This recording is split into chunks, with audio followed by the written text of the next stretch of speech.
Coming in at 5, The Three Snake Leaves. One of 2 Grimm brothers stories we have on our list, The Three Snake Leaves goes as follows. A powerful king had a daughter who was very beautiful, but also very strange. Although she had many suitors, she refused to marry anyone who would not agree to be buried alive with her if she died first. Reasoning, if he loves me with all his heart, of what use will life be to him afterwards? I mean, respect. Meanwhile, a peasant boy is left home to earn money as a soldier. When battle was joined, most of his comrades were slaughtered, but the boy rallied the survivors and led them to victory. For his bravery, the king rewarded him with priceless treasure and made him a knight. Visiting the king's castle, the boy fell in love with the strange and beautiful princess and agreed to her conditions for marriage. The two lived happily for many years until the princess became ill and died. Her grieving husband immediately began looking for a way out of his promise, but the king's guards locked him in the princess's tomb to die. While trapped in the tomb, he saw a snake slither through the cracks in the wall, so he killed it to protect his wife's corpse. Before he could decide to eat it, a second snake appeared with 3 leaves, which it placed on the first snake's wounds, bringing it back to life. Both snakes disappeared, but the leaves remained on the ground, and the boy used them to bring the princess back to life. The two escaped from the vault and boarded a ship back to the castle. However, the leaves had changed the princess cruelly, and she fell in love with the ship's captain. They plotted to throw the boy into the sea so that they could marry. A servant saw the act and rode after the boy, saving him. Somehow the two got back to the kingdom before anyone else and told the king the whole story. When the princess and the captain returned, the king sentenced them to death by sending them out to the sea in a ship pierced full of holes.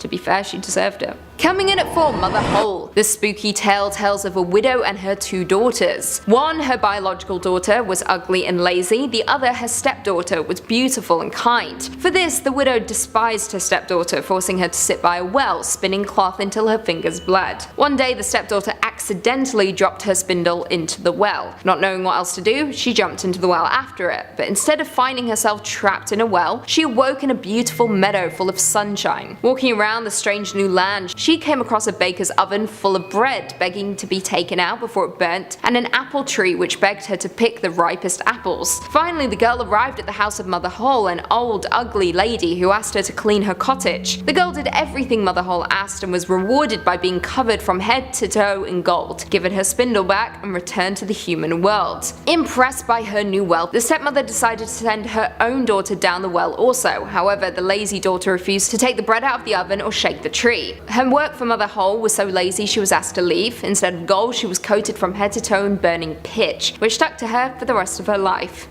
Just don't be lazy, I guess. Coming in at number 3, Fitch's Bird. Fitch's Bird goes as follows. Once upon a time, a strange beggar spent his days kidnapping young women. Visiting the home of 3 sisters, he persuaded the oldest to let him inside. As soon as the beggar touched her, she was forced to jump into his pack. He then carried her away to his golden house, where he promised to give her everything she desired if she would stay and become his wife. He then announced that he had to leave for a short time, giving her an egg to keep safe and forbidding her from entering one particular room on pain of death. After he left, curiosity of course overcame the woman, and she entered the forbidden room. She found a basin filled with blood and the mutilated remains of dead girls. A large axe and a chopping block lay conveniently nearby. Out of fear, the woman dropped the egg, which then became covered in blood and could not be cleaned, no matter how hard she tried. When the beggar returned and saw the bloody egg, he dragged her into the forbidden room and chopped her up. He then returned to the original home and took another sister, who suffered the same fate. Finally, he returned for the youngest, however this time the beggar met his match. Suspicious, the sister hid the egg before entering the room. Discovering her dead sisters, she put the pieces together, resurrecting them. When the beggar returned, he announced that she had passed the test and would be his true bride. As a wedding present, the girl asked him to take a basket of gold to her father, but secretly hid her 2 sisters inside the basket instead. She then placed a skull in the window so it would seem like she was watching him, and covered herself in honey and feathers in order to hide in the trees disguised as a bird. When the beggar returned and his friends arrived for the wedding, the girl's brothers arrived, locked them in the home, and burned them all alive inside.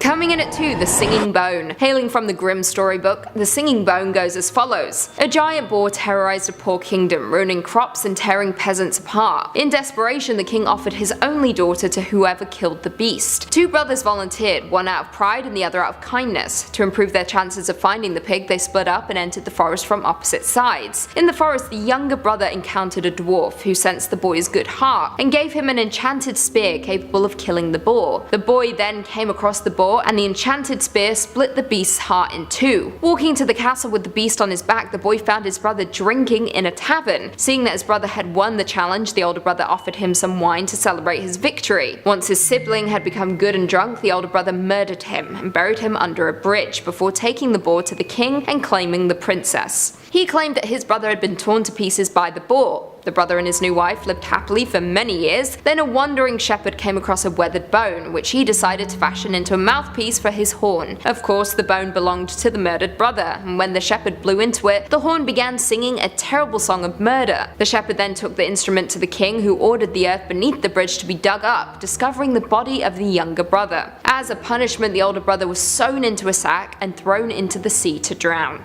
And finally, coming in at number 1, the 3 army surgeons. This creepy tale goes as follows. Once there were 3 proud army surgeons who decided they were the best in the world and in turn began traveling around to boast of that fact. They eventually came to an inn in the middle of a secluded forest where the innkeeper, skeptical, asked them to prove their talents. To his surprise, they agreed. The first surgeon hacked off his own hand and pledged to reattach it in the morning. The second did the same thing with his heart, and the third ripped out his own eyes. The surgeons were confident because they secretly had a magic lotion that reattached severed body parts. The impressed innkeeper gave the hand, heart and eyes to a serving girl, ordering her to watch over them until morning. However, that night the serving girl's secret soldier lover visited and the two quickly became distracted, allowing a cat to sneak in and eat the severed body parts. When the girl discovered the missing pieces, her soldier promised to replace them, beginning by cutting the hand off a recently hanged thief in town square. He then sliced the heart out of a slaughtered pig, and finally he caught up with the cat and ripped out his eyes. The next day, the surgeons magically reattached their body parts. However, when they continued on their journey, the first surgeon found himself constantly trying to steal money from strangers, and the second surgeon was unable to fight the urge to roll around in the mud. At night, the third couldn't sleep and could see mice running across the dark floor. Realizing something was wrong, the surgeons returned to the inn and demanded their own body parts back. However, the girl had already run away with her soldier and no one else knew what had happened to them. In at number 5, we have the Juniper Tree. One of many Brothers Grimm's tales on our list, the Juniper Tree tells the story of a wealthy couple who would pray to God every night to grant them a child. One winter, under the juniper tree in their courtyard, the wife peeled an apple. However, when doing so, she cut her finger and drops of blood fell onto the snow. This led her to wish for a child to be as white as snow and as red as blood. 6 months later, the wife became very sick from eating juniper berries and asked her husband to bury her beneath the tree. A month later, she gave birth to a baby boy, as white as snow and as red as blood. The wife died of happiness and was buried under the tree. The husband remarried and had a daughter named Marlinchen. The new wife loved Marlinchen but despised her stepson. She wanted him to have nothing and wished that Marlinchen would inherit her father's wealth instead of the stepson. One afternoon after school, the new wife planned to lure the stepson into an empty room containing a chest of apples. However, Marlinchen saw the chest and asked for one. The stepmother accepted. However, when the boy entered the room and reached for an apple, the stepmother slammed the lid on his neck, decapitating him. She then goes on to cook the boy and serve him as soup to her husband, and during dinner he states that the food is delicious. Then out of the juniper tree emerges mist and a bird. The bird flies around the town singing a song, and on the way picks up a millstone. It returns to the home and drops the millstone on the stepmother's head, killing her. It is revealed that the son is the bird and he reunites with his family. The end. In at number 4, the Robber Bridegroom. Another Grimm brothers tale on our list, the Robber Bridegroom begins as follows. Once upon a time there was a miller who had a beautiful daughter. Now when she came of age, he wanted her to be provided for and well married. He thought, I quote,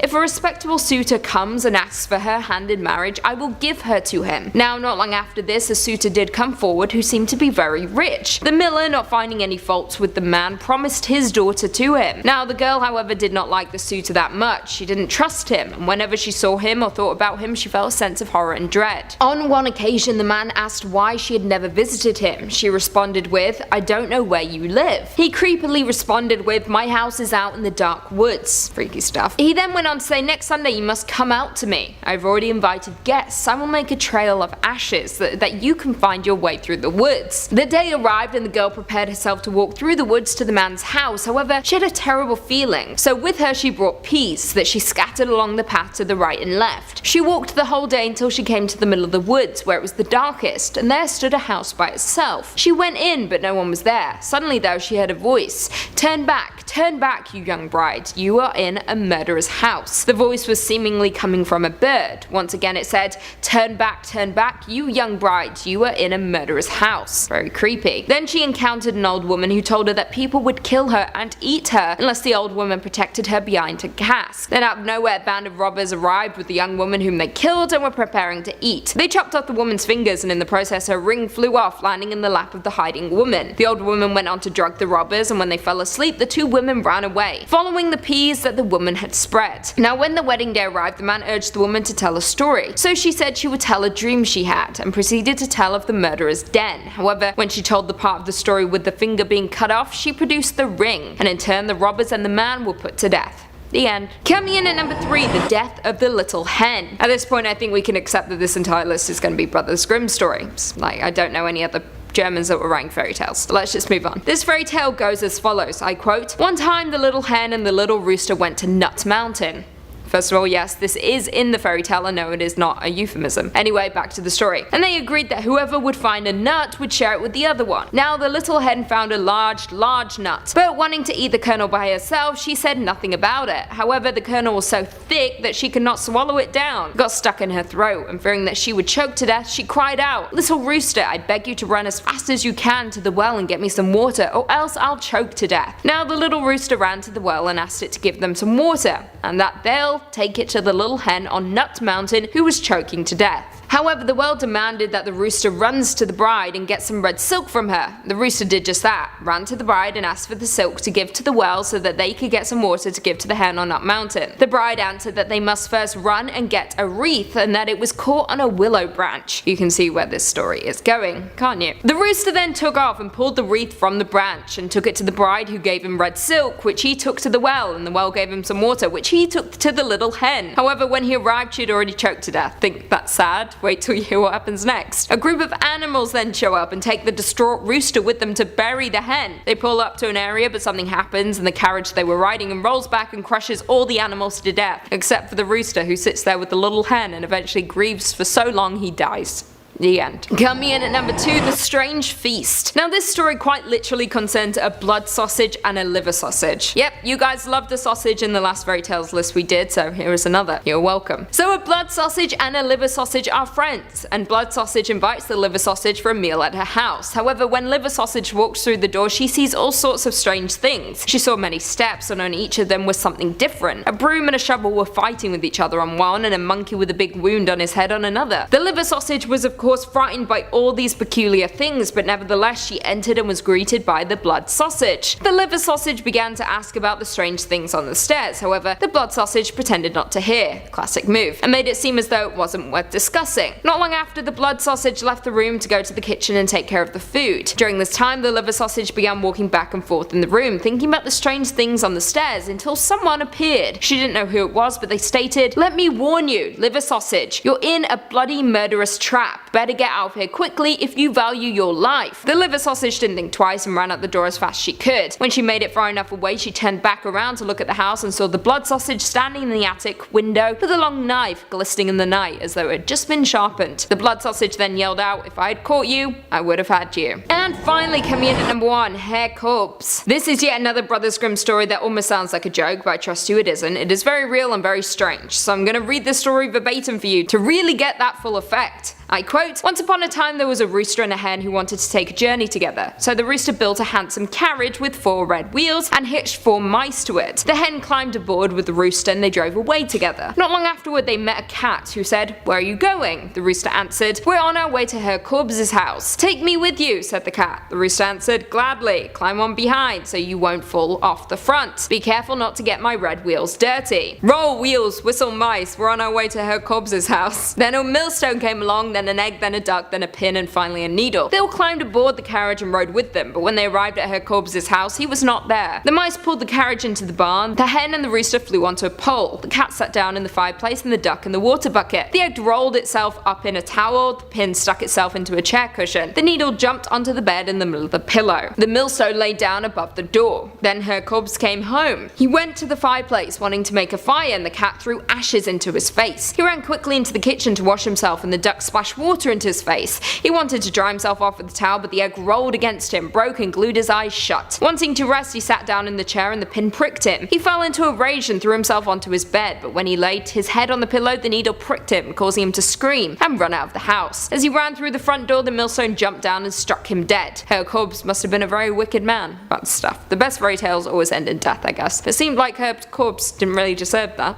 He just wanted to come home, but he was attacked in his own home. Coming in at number 5, we have The Wicked Sisters. The Wicked Sisters is a Russian fairy tale written by Alexander Afanasyev and was included in a book of kings and queens. The story tells of Prince Ivan who hears 3 beautiful sisters talking one day. The older 2 sisters say that if he were to marry them, they would sew him a marvelous shirt. The youngest says she would bear him 3 sons, with the sun on the forehead, the moon on the back of their heads, and stars to each side. The older sisters envied her and bribed her servants, and when she gave birth to her sons, she declared that they stole them and then hid them in an arbor in the garden. Then they presented the prince with first a puppy, then a kitten, then an ordinary child. The prince demanded justice for her deceiving him. The chief justice decreed she would be blinded, put in a barrel with the child, and thrown out to sea. If she were guilty, she would die, but if she were innocent, she would emerge. This was done, and Prince Ivan married the oldest sister. The substituted child grew by the house, becoming more reasonable, and eventually commanded the barrel to come ashore and burst. Then commanded a bathhouse to appear, in which he restored the princess's sight, and then a palace to appear. The arbor from the palace was in it. He had the princess bake 3 cakes. The 3 princesses appeared and said that whoever brought them those cakes and told them of their mother would be their brother. This is like a fucking riddle. The princess lived there with her sons and the child. One day they gave hospitality to monks who went on to Prince Ivan's kingdom and told him of them. He immediately went to the palace and knew them for his wife and sons. The older sister was then thrown into the sea, and this time the barrel sank to the bottom. That was a roller coaster ride of emotions. Essentially, the older sister sucked, they stole the children, hid the other sister, and they were liars. The end. Coming in at number 4, Mermaids and Vodiano the Water Killers. Now this one walks a fine line between folklore and fairy tale, with Mermaids and Vodiano the Water Killers hailing from Russia. Now it is said that Russian mermaids, also known as Rusalka, are those who died tragically, whether that be by drowning, suicide, or even dying unwed. It is said that at night the Russian mermaids will hide in the bushes not far from the river and wait patiently for their next victim to emerge. If a person gets too close to the river's edge, the mermaids will take them down and tickle them to death, which is really strange. Now Vodiano, on the other hand, are said to be the spirit of the rivers, lakes, and swamps. They are the masters of the mermaids and can ascend to the sky and create new forms of water, as well as drown people, particularly women who go swimming in the water after sunset. Coming in at number 3, Boginka the Evil Spirit. Now this is another story that walks a fine line between folklore and fairy tale. The Boginka is said to be a female personification of the wild force of nature, which is pretty damn cool. Russian folklore states that she attacks women during childbirth, proceeds to replace their babies with changelings, startles the horses, and then finally destroys the fishing nets. She is said to appear in various forms. For example, she could be living in a swamp, river, forest, lake, or even on the mountains. In some cases, it is said that when a woman passes away during childbirth, committed suicide, or killed someone, they would become a Boginka after death. Some folks even believe that witches can summon and pray to Boginka in order to get air or even wisdom. In other areas of Russia, people state that Boginka will slide into women's beds and whine under the bedcloths, which sounds utterly bizarre. What does that even mean? She might also appear during a wedding party to serve the guests with poisoned vodka, or even lure brides into swamps to die. Lovely stuff. Coming in at number 2, The Death of Koschei the Deathless, another fairy tale created by Alexander Afanasyev. The story appeared in the Red Fairy book, as well as in a Russian book that I cannot pronounce, and I'm not even gonna try. Anyway, the story revolves around Ivan Sferovich, a man who had 3 sisters. The first of 3 is Princess Maya, the second Princess Olga, and the third was Princess Anna. Now after Ivan's parents passed away and his sisters married 3 wizards, Ivan left home in search of his sisters. It was then that he met Maya Morevna, a beautiful warrior princess, who he went on to wed. How sweet. However, after a while she informed Ivan that she would be going to war, telling him not to open the door of the dungeon in the castle that they live in while she's away. Now, like any sane person, Ivan became overcome with curiosity and opened the door as soon as his wife left. And in there he discovered Koschei, chained to the wall and emaciated. Koschei asks Ivan to bring him some water and Ivan accepts. He then goes on to drink 12 buckets of water with his magical powers returning to him. He then proceeds to tear off his chains and disappear into thin air. Not long after, Ivan discovers that Koschei took Maya away, so Ivan chased after him. When he reached him, he grabbed him, but Koschei yells to let him go. Ivan refused, and in turn Koschei killed him, put him in a barrel and threw that barrel into the sea. However, all is not lost. Ivan was revived by his sister's magical husbands, who informed Ivan that Koschei had a magical horse, and if Ivan had a chance at taking him down, he should visit Baba Yaga and try to get one too. Ivan ultimately completes all of Baba Yaga's tests, received the horse, and killed Koschei by burning his body.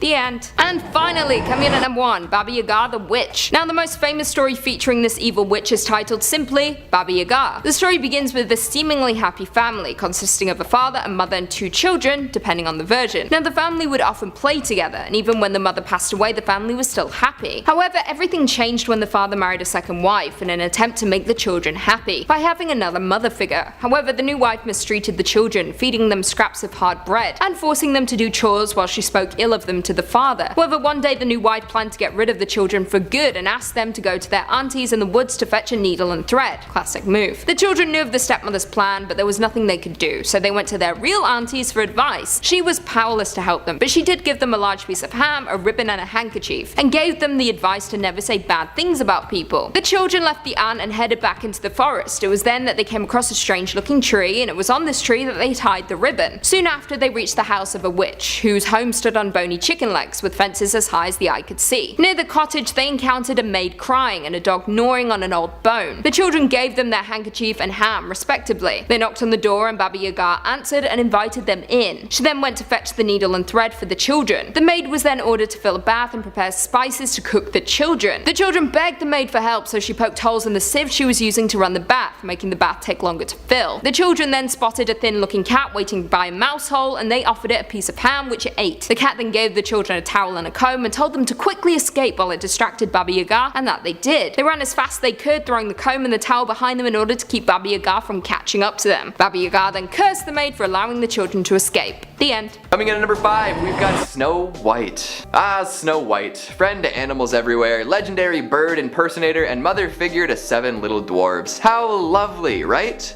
But unfortunately, Disney's first animated musical fairy tale feature doesn't tell the whole story like it is, so you might want to reconsider all of that grumpy merch you own. You know, the stuff with him standing cross-armed and sassy with a slogan like "Don't talk to me until I've had my coffee," because I'm not so sure you want your good-natured prickliness associated with the story we're about to unravel. You ready? Okay. So, you know how Snow White eats the poison apple and falls asleep, and then the prince comes along and kisses her back to life? It's kinda creepy out of context, sure, but the real story is even creepier. Apparently she was actually awoken by the jostling of his horse as he was riding back to the castle, with her, that he assumed was dead, strapped to the saddle. Uh-oh. Absolutely laden with taboo implications, but we'll save the discussion of necro stuff for another day. Right. So that's one dark twist you probably weren't aware of. Another is that Snow White's father, the king, was actually the reason she ran away from home in the first place. He thought she was radiant, gorgeous, too pretty for this world, and he got obsessive enough that she had to go before he went a little too far with it. What about the dwarves though? Well, they're not the adorable, helpful group of tiny bearded dudes we've all come to know and love. Apparently, they don't just welcome her into their home after she cleans up a little. No, they literally restrain and enslave her. And there may or may not be some degradation of a sexual nature. Oh boy. Add in some really gruesome torture and a molten hot fate for the evil queen, and you've got a gnarly tale. So yeah, Snow White is not the pure as snow story you might have imagined. Hey, if you're liking this video, make sure to give it a big thumbs up. It really helps out with the algorithm. On with the video. Coming in at number 4, we've got The Little Mermaid. Poor Ariel. The idea that a young woman would give up her voice wholesale so she can woo a prince is actually a pretty dark tale to begin with, but it gets darker. A lot darker. So in the version most folks are familiar with, our red-haired water dweller manages to strike up a deal with a sea witch in order to have a chance of scoring with a prince. Tail for legs, voice for no voice, and a whole lot of misfortune. But in that version, at least there are some happy, fun-talking sea creatures and a nice ending. Not so much in the OG edition. After everything Ariel goes through, from giving up her life underwater to adjusting to solid ground to being at the mercy of a terrible entity, one would hope she would have some sort of comeback arc. Well, not so much. Pining after a prince who doesn't know you exist is probably a bad call, and Ariel learns this the hard way. She, after spying on the Bachelor, finds out that he's interested in marrying a princess, which shouldn't come as a surprise to most because that's what princes usually do, but Ariel doesn't know what land people do, it's all brand new. So she witnesses a passionate kiss between royals and decides, that's it, no more. The poor girl tosses herself into the surf and becomes froth, like sea foam. This ending was seen as too dark at the time, so Hans Christian Andersen had to go back and change it up. Instead of the dying and becoming nasty foam atop seawater, she dies and then becomes a daughter of the air, waiting to go to heaven, which I guess is better, and she's still dead.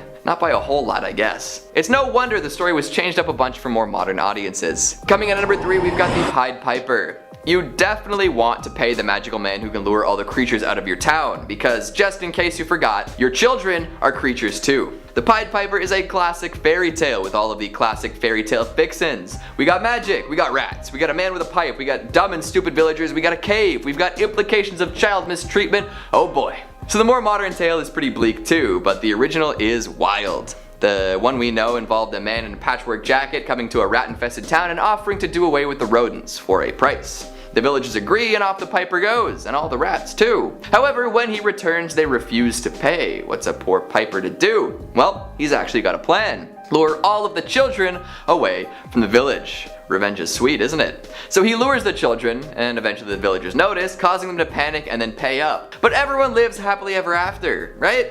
But sometimes you don't get a chance to make things right. A theme that is explored in the original tale of the Piper. See, in true fairy tale style, he takes the kids away and seals them in a cave. How are the kids supposed to survive in a cave? Well, it's up to them. Yikes. Another even darker ending sees the Piper literally drown the children in a river. There's no going back after that, no saving them by spelunking. Some folks claim that the first Pied Piper had a penchant for doing unsavory things with the children too. Definitely not the simple morality tale we expected. Coming in at number 2, we've got Rumpelstiltskin. Why this terrible little man wants to steal a woman's firstborn child, we may never know, and to be honest, it's probably best that we don't know what his intentions are. Some things are better left unsaid. But there are details to this tale that are even darker and stranger than wanting to steal a child. I know it's hard to top that, but we'll try. So the story, famously performed in children's theater and also by the Muppets, goes a little something like this. A woman is poor and sad.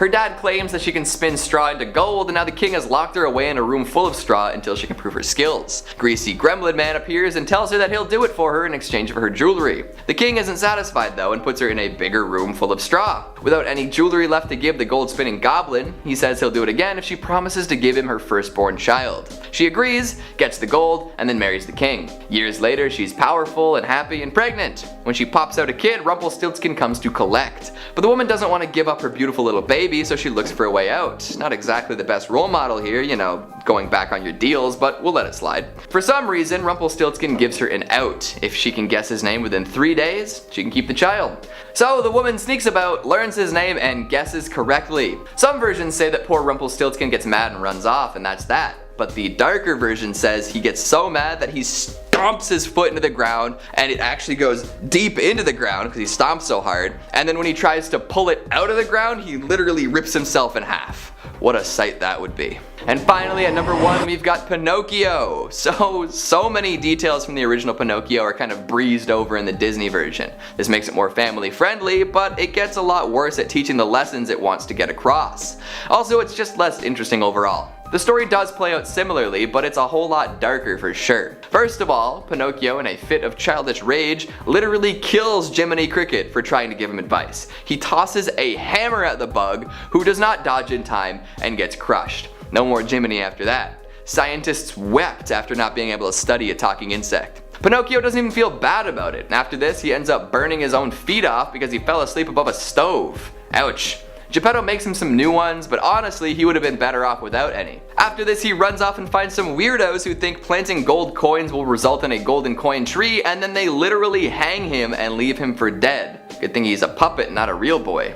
Geez, definitely a little darker than the Disney fare. Although getting swallowed whole by a whale isn't exactly lighthearted now, is it? In at 5, Snow White. In 1937, Disney released the magical tale of Snow White and the Seven Dwarfs. As we know, it followed a lonely princess living with her evil stepmother who becomes jealous of Snow White's beauty. She orders a huntsman to track her down and murder her, but fails to do so. Snow hides out in the forest with 7 friendly dwarfs before the queen finds Snow herself, disguising herself as a hag. She gives her a poisonous apple and Snow falls into a death-like sleep until her Prince Charming wakes her with a kiss. Now, the original tale is far more sinister than the Disney version most of us grew up on. In early versions of the tale, the queen is instead Snow's biological mother, which makes the story far more sinister. Although the attempted murder is still included, the lengths in which the stepmother had wished to go were not, thankfully. A quote from the Brothers Grimm story goes as follows: "Take Snow White out into the woods to a remote spot and stab her to death. As proof that she is dead, bring her lungs and her liver back to me. I shall cook them with salt and eat them." Gross. No thank you, Queenie. Worse yet, at the end of the story, yes, Snow White gets a happy ending. However, when the queen attends her wedding, Snow White tortures her to death by putting iron shoes into a fire before forcing the queen to wear them and then dance until she dies. Yikes. In at 4, Rapunzel. As younger viewers will know, Rapunzel was the main character in the 2010 film and Disney's 50th animated film, Tangled. Rapunzel had been locked away in a tower since a baby by an old evil hag, her magical long hair providing the younger with eternal youth as the evil Gothel uses it to keep herself young. It's a sad story regardless, but the original fairy tale is far more sinister still. It draws upon an early Christian story set in the 3rd century AD in Asia. Father adored his daughter's beauty and forbid her from having any suitors, thus locking her away in a tower, during which time she converted to Christianity, praying so loudly her tower reverberated through the town. Her father was informed of his daughter's actions, dragging her before the Roman consul, who ordered the father to behead her or forfeit his fortune. So, the father beheaded her, preferring money over family and love. However, shortly after, the father was killed by a lightning strike, and his daughter became Saint Barbara, revered by the Eastern Orthodox Church. In at 3, Sleeping Beauty. Released by Disney in 1959, Sleeping Beauty follows Princess Aurora, who becomes cursed by a jealous evil witch, Maleficent, cursing her to die on her 16th birthday. However, thanks to her guardian fairies, Aurora falls into a deep sleep that can only be ended by true love's kiss. Classic. Now in the tale Sun, Moon, Talia, the story is far darker for our dear princess. Upon birth, Princess Talia is cursed with the threat of a splinter, and once grown, pricks her finger and falls into an eternal slumber. During this time, a king happens upon the princess's castle and Talia's lifeless body. The king rapes her, impregnating her. While she sleeps, Talia gives birth to twins, Sun and Moon, and while searching for milk, one of the babies sucks out the splinter from Talia's finger, thus waking her up. Now, the king returns, which brings about an entirely new beast, his wife. Once she learns of her husband's infidelities, she orders for the twins to be cooked and fed to him.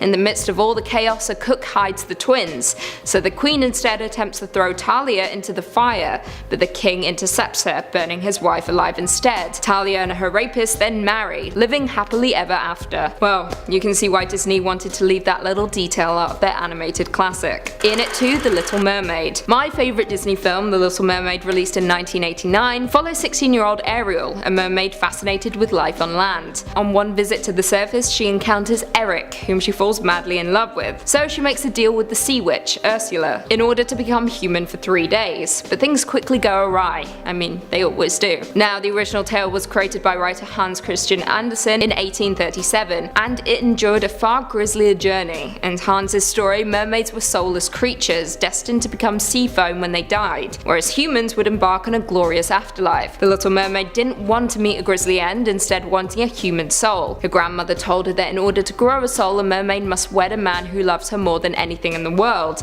and if that man should not want to marry her, she would die. Just as the film goes, the Little Mermaid sees a handsome young man on the shore and visits a sea witch to strike a deal. She will give her legs, but at a cost.